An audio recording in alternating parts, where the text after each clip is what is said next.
Alhamdulillahilladzi arsala rasulahu bil huda wa dinil haq liyudhhirahu 'ala dini kullihi wa kafa billahi syahida. Asyhadu an la ilaha illallah wa asyhadu anna Muhammadar Rasulullah. Allahumma sholli ala sayyidina Muhammad wa ala alihi wa sahbihi ajmain. Amma ba'du. Assalamualaikum warahmatullahi wabarakatuh. Puji syukur kita panjatkan kepada Allah Subhanahu wa Ta'ala, Tuhan semesta alam, yang telah memberikan kita petunjuk dalam agama Islam.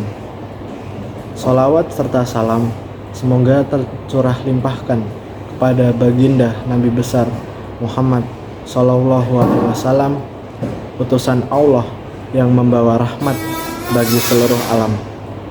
Pada kesempatan kali ini, izinkan saya memperkenalkan diri terlebih dahulu.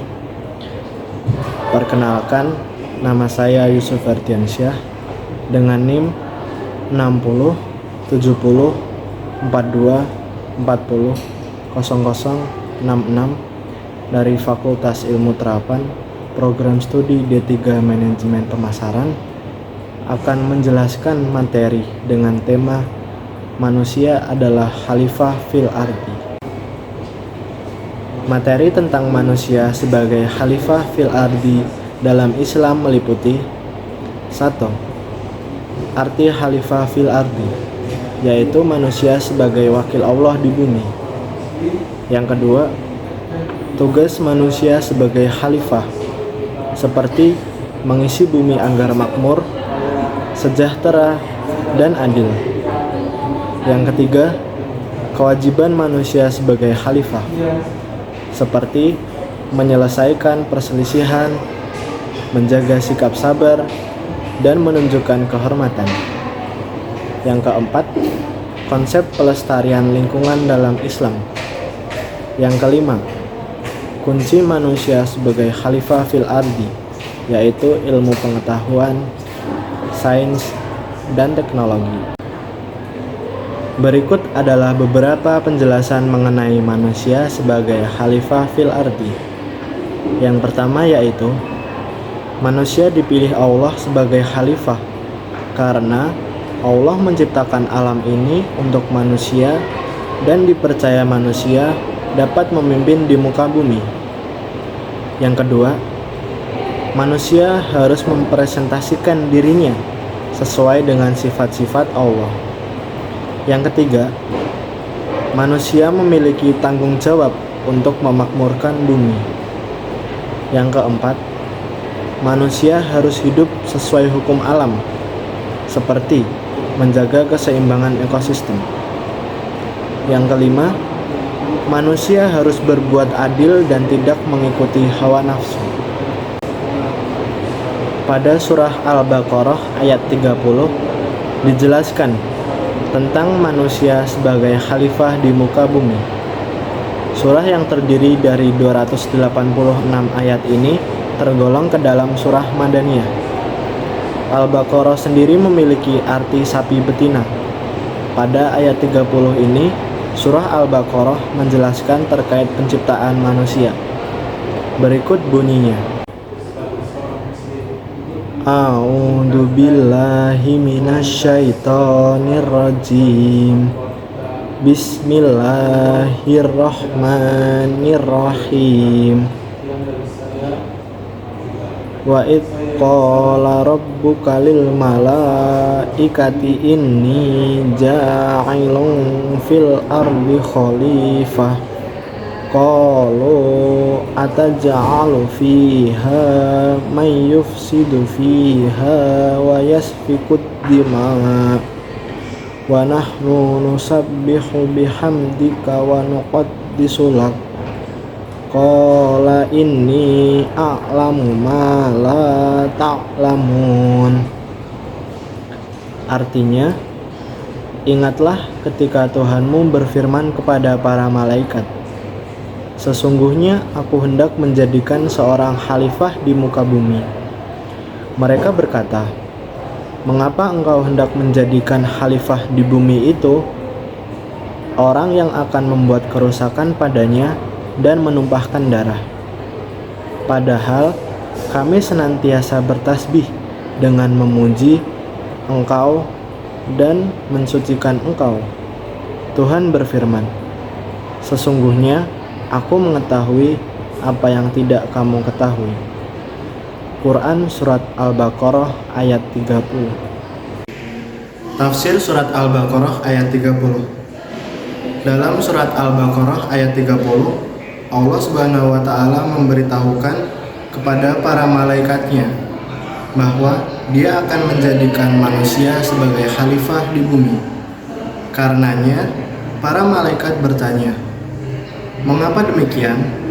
Sebab Nabi Adam dan para keturunannya akan berbuat kerusakan di muka bumi ini. Malaikat menganggap dirinya mereka lebih berhak atas jabatan itu.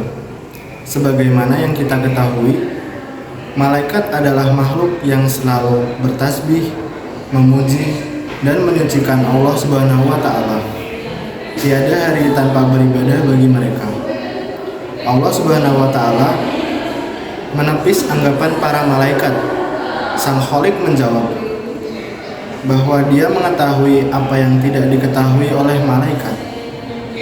Segala sesuatu yang dikehendaki Allah Subhanahu wa Ta'ala berdasarkan hikmah dan pengetahuannya, termasuk pengangkatan Adam atau manusia sebagai khalifah pertama di muka bumi. Maksud dari kekhalifahan ini ialah kedudukan di bumi untuk melaksanakan perintah-perintah Allah. Maksud dari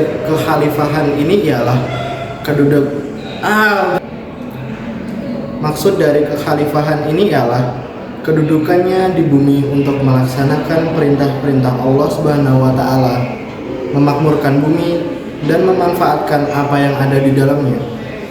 Sementara itu, M. Quraish Shihab dalam tafsir Al-Mishab, maksud dari kekhalifahan ini ialah kedudukannya di bumi untuk melaksanakan perintah-perintah Allah Subhanahu wa Ta'ala, memakmurkan bumi dan memanfaatkan apa yang ada di dalamnya. Sementara itu, M. Quraish Shihab dalam tafsir Al-Misbah jilid 1 menjelaskan, Allah Subhanahu wa Ta'ala menyampaikan keputusannya kepada malaikat terkait penciptaannya khalifah di muka bumi. Penyampaian rencana itu penting karena kelak malaikatlah yang akan diberi tugas menyangkut manusia, seperti mencatat amal dan lainnya. Quraish Shihab menjelaskan, ungkapan malaikat di ayat ini bukanlah karena mereka keberatan atas rencananya, melainkan murni hanya bertanya. Pertanyaan malaikat itu hanya dimaksudkan untuk meminta penjelasan dan keterangan tentang hikmah yang terdapat di dalam ketetapan manusia menjadi khalifah buminya. Demikianlah penjelasan tafsirnya. Nabi Muhammad SAW bersabda dalam sebuah hadis dari Abu Hurairah yang berbunyi, masing-masing kalian adalah pemimpin dan ia akan dimintai pertanggungjawaban tentang orang yang dipimpinnya. Penguasa adalah pemimpin bagi manusia dan ia akan diminta pertanggungjawaban tentang mereka. Seorang laki-laki adalah pemimpin bagi keluarganya dan dia akan meminta pertanggungjawaban tentang mereka. Wanita adalah pemimpin bagi rumah suaminya dan anaknya dan dia akan diminta pertanggungjawaban tentang mereka juga.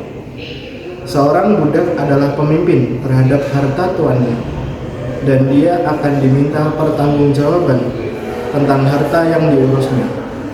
Ingatlah, masing-masing kalian adalah pemimpin dan masing-masing dari kalian akan diminta pertanggungjawaban tentang kepemimpinan. Hadis riwayat Bukhari. Demikian materi dari saya.